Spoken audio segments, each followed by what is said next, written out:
Hola Chicas! So I'm starting off with the eyeshadow primer from MAC. It's the Paint Pot in the shade Painterly. This is going to help make our eyeshadow's pigmentation a lot stronger and last longer throughout the night. You can apply this with your finger or a concealer brush. For this look, we're going to be using our Huda Beauty Rose Gold Remastered palette, and we're first going to take the shade Dollface and apply this shade with our Morphe M573 brush and apply this to our crease and blend upwards. What I do love about this brush is that it's super soft and fluffy, so it's great for blending out eyeshadows that are intensely pigmented, like this pink eyeshadow. So it's perfect for that, and we're going to keep applying and blending out this shade until we get it to the intensity that we want, while also making it soft at the same time. Now taking the shade Risque, we're going to use our Morphe M562 brush to apply this shade to our crease. I'm using back and forth motions to blend this shade out at the same time. I'm also creating a sort of wing at the outer corner of my eye by flicking the brush upwards just a tad to create that cat eye shape that I always love.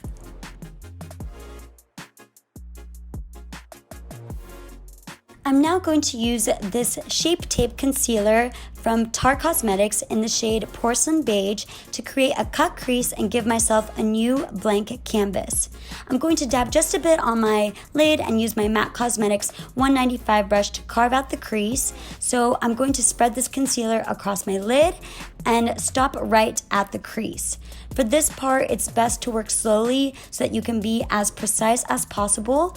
I also like to use the very tip of my brush to make that line by my crease as sharp as possible.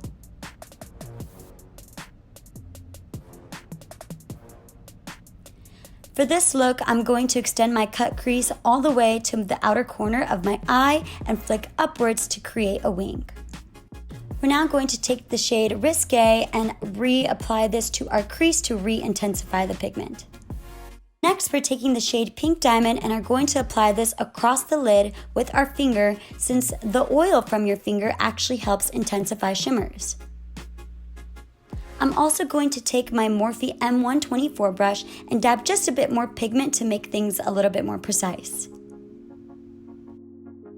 Taking the shade Black Truffle, I'm going to use my Sigma E42 Precision Firm Blender brush to create a wing shape just on the outer corner of my eye.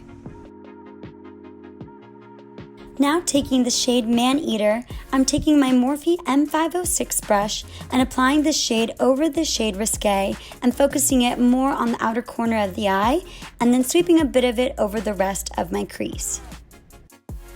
To create my wing eyeliner, I'm using Kat Von D's Tattoo Liquid Eyeliner in the shade Trouber. I do have a wing eyeliner tutorial where I explain my method and how I get my wing eyeliner perfect every single time. It's a lot easier than you think, so go ahead and check that out. I think you'll find it super helpful. Next, I'm taking my eyelash curler to prep my lashes for some mascara. I'm using Pat McGrath Labs FetishEyes Mascara in Extreme Black for this look. This mascara does curl my lashes very well. Whenever I use this mascara without fake lashes, I love to pair it with my Grande Cosmetics Mascara Primer just to add some extra volume to my lashes and give it that extra oomph. I'm then wiping away the fallout with some makeup remover on a cotton ball. Taking the shade Risque, I'm going to line my entire lower lash line with my Morphe M508 brush. I'm going to continue building this shade on the outer half of my lash line to deepen the shade a little bit more. I'm then going to take the shade Dollface and apply this shade to the inner corner of my lash line. Taking Charlotte Tilbury's Mesmerizing Maroon eyeliner, I'm going to use the matte deep plum side to line my lower waterline. Using this color will make the color of my eyes and my makeup pop even more. I'm then applying Maybelline's Lash Sensational Waterproof Mascara to my lower lashes. I'm going to apply the shade Pink Diamond with my Morphe M213 brush to the very corner of my eye and around the tear duct. Using my Morphe M321 brush, I'm applying the same shade to my brow bone. For this look, I used Ardell's number 207 Double Up lashes. I'm now using Benefit Cosmetics Eyebrow Gel to fill in my brows and hold the hairs in place. I'm now using Tatcha's Liquid Silk Canvas Primer to protect my skin from environmental pollutants, minimize the appearance of pores, and make my makeup last even longer.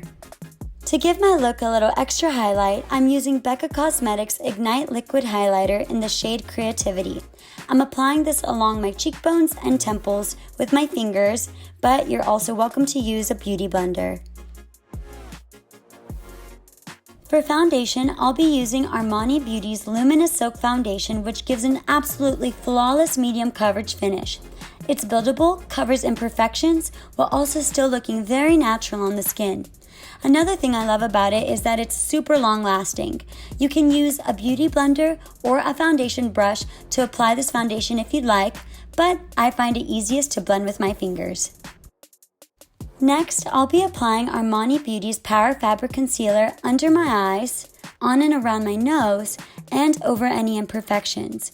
This concealer is very unique because it's a full coverage matte concealer, but it's still very lightweight and it looks flawless on the skin. I've also noticed it blends especially well with any of the Armani Beauty foundations. Again, I like to apply and blend the concealer with my fingers, but you're welcome to use a beauty blender or a concealer brush. To set my concealer, I love using Lauramercier's Secret Brightening Powder since it helps hide my dark circles. I'm going to pick up a bit of powder on my damp beauty blender and then gently press it under my eyes. Make sure not to use too much powder to avoid creasing and white cast. I like to use any extra to set and mattify around my nose, chin, and forehead. Taking the cream contour in Patrick Ta's Major Sculpt Duo with my Sephora No. 78 brush, I'm going to apply and blend this along the hollows of my cheeks, forehead, temples, and under my jawline. This formula is very creamy and light, making it very easy to apply and build up. This is also a great product to try if you're new to contouring since it's mistake friendly. Now taking the powder bronzer with my Morphe M527 brush, I'm going to apply it above my contour, along my forehead, chin, and neck. I'm now applying Becca Cosmetics Pressed Highlighter in Champagne Pop with my Morphe M451 brush along my cheekbones, temples, and tip of my nose. I'm now applying Patrick Ta's Monochrome Moment Velvet Blush in this pinky shade called She's Passionate with my Morphe JH06 brush. I'm applying this blush along my cheeks and just a bit on my forehead and chin to bring back some color to my face. I'm going to use Huda Beauty's Lip Contour in the shade Muse to line my lips. You can follow your natural lip line, but I like to slightly overline my lips to make them look fuller. Make sure to define your Cupid's bow for perfectly shaped lips as well. Now I'm going to apply Huda Beauty's Liquid Matte Lipstick in the shade Muse all over my lips. I love these matte lipsticks because they have a velvety matte formula that doesn't dry out your lips. They're also super long lasting without being a complete hassle to wipe off at the end of the day. I'm now applying the shade Wifey to the center of my lips and dabbing my fingers to blend it out. Applying this lighter shade will bring dimension to my lips, which will also make them look fuller. I'm going to apply Fenty Beauty's Gloss Bomb Lip Gloss in the shade Sweet Mouth to amplify my look and to make my lips look extra juicy and fuller. Finally, I'm setting my makeup with Item Beauty's One Hit Face Mist to help my makeup last longer. I had so much fun creating this look and hope you love it too, chicas. Make sure to follow me on Instagram at Beauty by Vanessa Lau and subscribe to my YouTube channel. Until next time, bye chicas!